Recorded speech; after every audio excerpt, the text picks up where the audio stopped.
मार साहब का भी यही गिला शिकवा सी कि इतना जल्दी जानवर दोबारा हीट ते क्यों आ गया, क्योंकि पहली दफ़ा भी ये बिल्कुल फुल हीट ते आया सी, इन्हें तारा भी कीतियां, म्यूकस भी उत्ते भी जंप भी करती सी, हुण भी बड़ी पूरी हीट लियांदी ने, अपना जंप भी करती पी, तारा भी करती पी है, रात बोलती भी रही सारी रात, कल दा बोलन भी लगी, यानी कि पूरी हीट ते।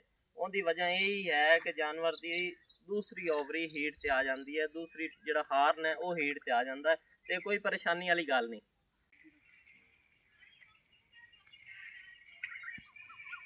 अच्छा मार साहब किन्ने दिन पहले हीट से आई, किन्ने दिन बाद दोबारा हीट से? हाँ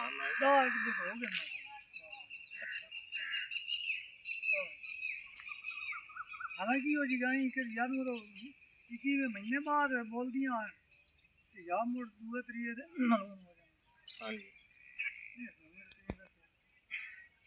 बिल्कुल। ये जानवर मार साहब की 18 तो 21 दिन का होता है, यानी कि 18 तो 21 दिन बाद जानवर दोबारा हीट से होता है। ये इतना जल्दी हीट से क्यों आ गई? असल जानवर की बच्चेदाने दी दो साइडा होंदियां, दो ट्यूबा होंदियां, मतलब दो हार्न होंदे, अगर आसान जबान समझाइए तो दो ट्यूबा होंदियां, ठीक है। वो एक बारी एक ट्यूब हीट से आ गई, दूसरी बारी की होया वो दूसरी ट्यूब हीट से आ गई। भी पहली बारी जो फॉलिकल बनया वो सज्जी साइड वाली ओवरी ते बनया, हुण खब्बी साइड वाली ओवरी ते बनया। यही वजह है कि बाज़ जानवर जोड़ा है गब्बन जानवर भी हीट से आ जाता है, और कई डॉक्टर रात गब्बन भी रख देंगे हैं। उनकी वजह यही होंगी भी एक साइड से बच्चा बनया होंदा है, दूसरी ओवरी हीट से आ जाती।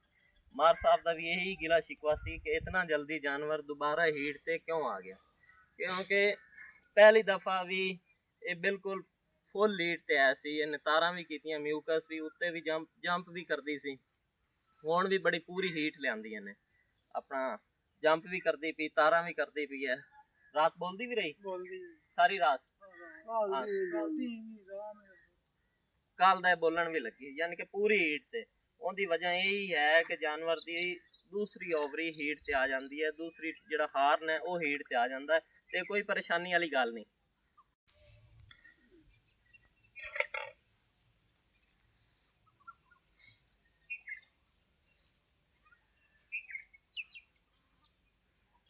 डॉक्टर की कहते ने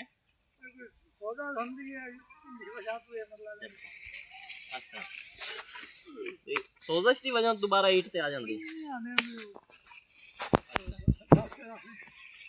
मार साहब थोड़ी गल सही है, क्योंकि जानवर की हीट का दुरानिया जोड़ा है वो 18 तो 21 दिन का होंदा, यानी जानवर नूं ना 18 तो 21 दिन तो पहले हीट च नहीं आना चाहिए। वो ये जड़ा दोबारा हीट से आई है ना, उनकी वजह यही है भी ये दूसरी ओवरी जड़ी है वो हीट से आ गई। बच्चेदानी दो ट्यूबा ना, हाँ जी दो ट्यूबा।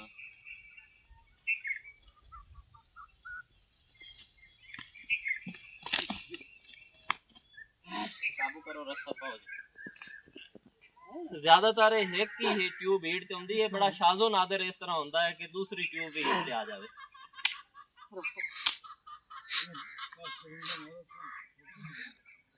रस्सा को ठीक ठाक पा लो, ये तो टुट जाता है उस लिए।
नवा छो घंटा के बाद नवा दो घंटे के बाद।